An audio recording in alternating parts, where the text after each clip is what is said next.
Welcome to the Think About It series, and thank you for joining us. My name is Russ Reneau. I'm the Assistant Athletic Director here at Houston Baptist University.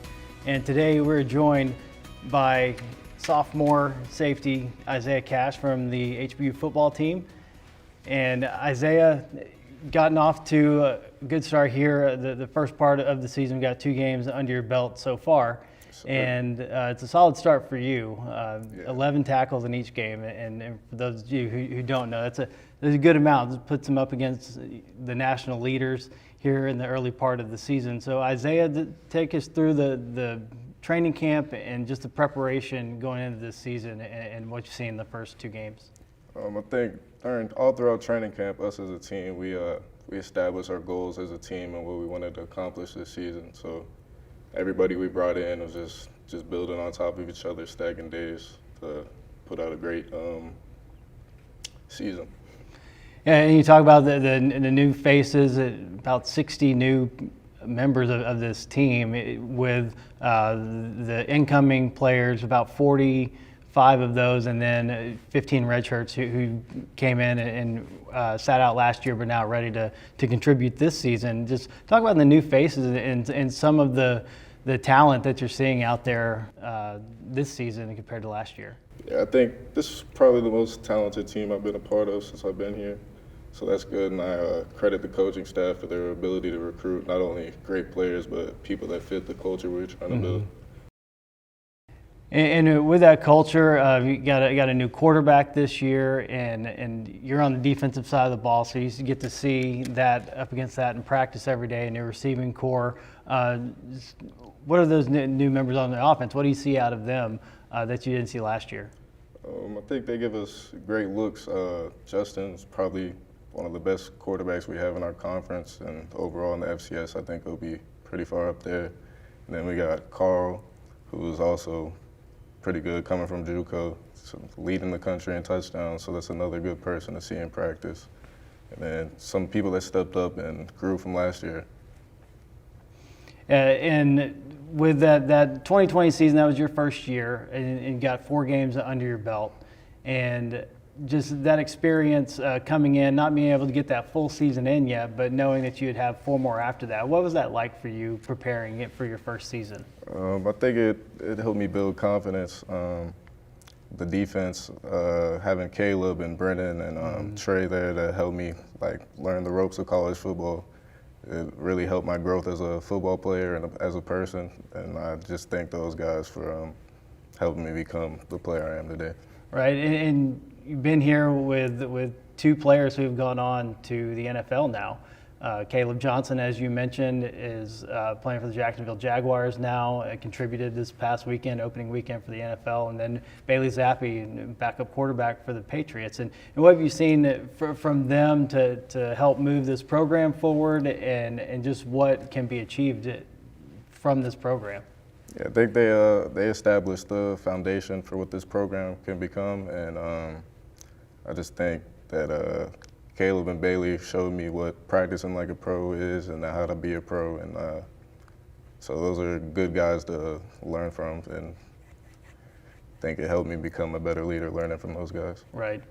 And we go back and we talk about your unit now, the defense, and a lot of returning players, a lot of experience coming back. You've got a 6th-year senior, Coy Miller, Brendan Young, who's been among the nation's leader in tacklers, Rodney Dansby, he's a young guy who's up there in the nation leaders in tackles, and then yourself, obviously. And how do you guys fit together, and what do you take from each other with so much experience on that unit?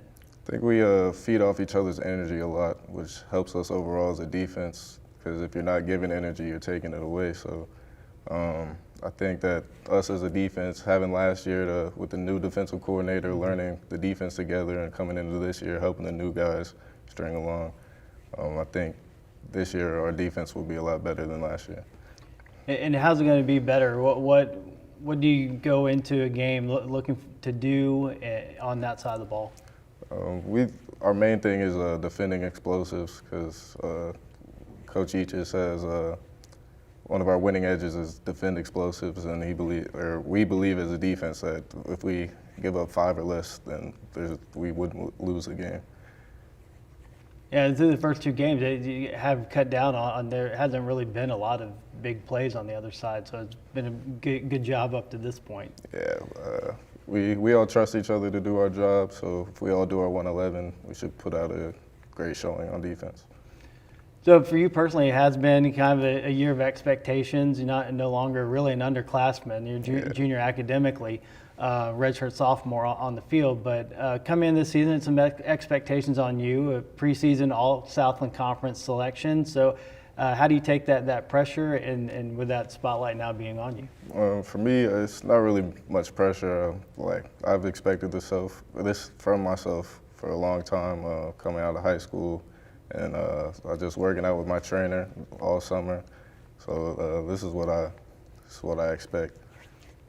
And you've got 15 games here at HBU. You had the 4 in 2020, and then you started all 11 games last year. Now 2 games this year. You've been out there every game, and just to get that amount of experience, what does that mean to you, and where you're trying to take the defense and this program as a whole?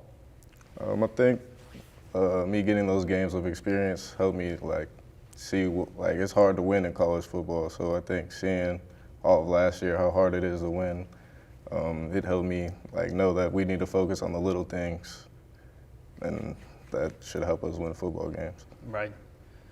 And not only are you outstanding on the football field, but you're a two-sport athlete here at HBU. Yes, sir. And not just any two-sport athlete. In 2021, Isaiah won the gold medal in the long jump at the Southland Conference Indoor Track and Field Championships. And Isaiah, how is it for you to have that experience too in the spring of competing on the track? Yeah, I thank Coach Sheely for letting me compete in track as well. He knows that that's one of my passions, and he let me go out there and do it.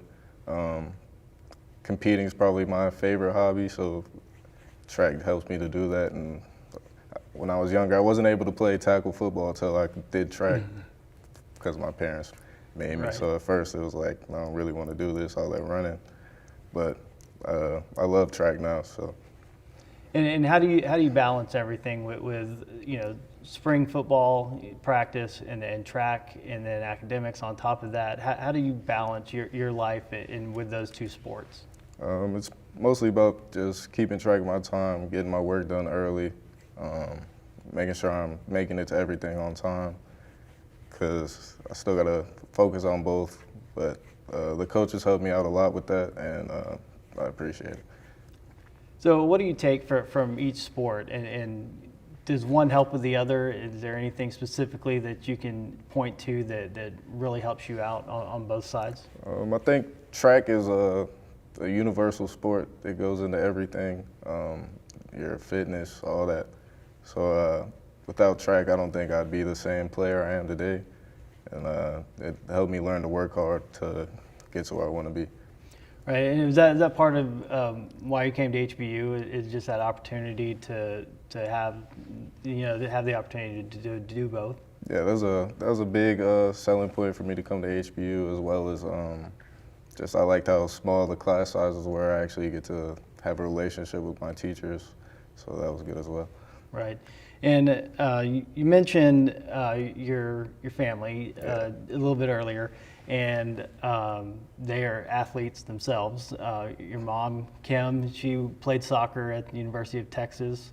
And then your dad, Kerry, is a tight end at University of Texas. Twin brother, your uncle, Keith, he played wide receiver at Texas with your dad. Just with them, you said that they wanted you to run track before you played tackle football. Yeah. What was that family environment like with so many athletes? Who excelled at high levels, because not only did they play in college, but your dad and your uncle, they made it to the NFL. Yeah, say pretty competitive family, so I think that's where I get it from. My mom, I love that woman. I was always around her. She'd be soccer practices. I was at her soccer practices when I was like 3 years old. Then I go straight from there to my dad's arena football practices because he'd be coaching. So I think just being around athletes and high-level athletes at that also gave me a lot to get to here. What do you take from them? Is there like one specific piece of advice, just something that stuck with you kind of from an early age from them that's pushed you to this level? I think hard work is the main thing I got from them, and the Bible verse they always told me was, I can do all things through Christ who strengthens me. And I have that tattooed on my body now, and that's a thing that sticks with me always pops into my head. Right. Who's the most competitive in your family? Might be my little brother. Oh, yeah. Because I got 2 8-year-old brothers. They're always, everything they do is just trying to one-up each other. And do they play football now, too? Yeah, they're on the same flag team, so yeah. It's fun to watch them grow up. Oh, yeah. It's not fair for the other teams. Right. Yeah. And I remember big moments. Your dad had a huge catch in the Red River Shootout, game-winning touchdown against Oklahoma. And do you see those kind of moments just playing out in your own life? I mean, you won a gold medal at the conference track championships. Is that kind of those highlights, do they stick with you and you see those things that just come into fruition in your own life? Yeah, I think seeing my dad and where he got, it motivates me a lot. And I just think that my family and I just have a name to live up to, and that's like a motivating factor for me. Right, and what drew you to HBU originally in that recruiting process and with the coaches? What stood out to you? I think when I came on my visit and Trey was my host, and just me and him instantly hit it off, and we just a great friendship from there on out, and I liked the culture they were starting to build here and the campus environment. And what do you look forward to for the rest of the season? Conference play starts in 3 weeks, and a big game with Nichols coming up at home. It starts off October 1st at Lamar, then Nichols here at home. What are you looking for as conference play is about to get started? I think as a team, we're just ready to get out there and show what we got. We have a lot of people doubting us as a team with all the new people we brought in, but I think we'll stack up well against anybody we play. Right. And I want you to take a minute and look at this camera over my shoulder here, and just wanted any prospective students that are looking to attend HBU, and just what you can tell them about what they can expect at HBU and why they should come here. I think you could expect a great family environment. Your teachers are willing to help you out. We got the small class sizes is a big thing for me because I like to have a relationship with my teachers, and that just makes it a lot easier than having the big old classroom. So yeah. So HBU football has a big schedule coming up, and the first conference game, as I said, take place at Lamar. But then back home here on October 8th at Husky Stadium, HBU will host Nichols. And at that game will be the HBU Athletic Alumni event. And you can register for that at hbuhuskies.com. For all HBU Athletic alumni, it's a free event, free tickets, free food, and fellowship with all the former athletes. So we invite you to attend that event on October 8th. And you can find that information again at hbuhuskies.com. You can find tickets for other games at 281-649-3143 and also on the website at hbuhuskies.com/tickets. I want to thank Isaiah for joining us today and just wish you all the success for the rest of the football season, and then on the track in the spring. It's been great sitting down to talk with you about your career. I appreciate it. Thanks for having me. All right, thank you for joining us, and we'll see you again on Think About It.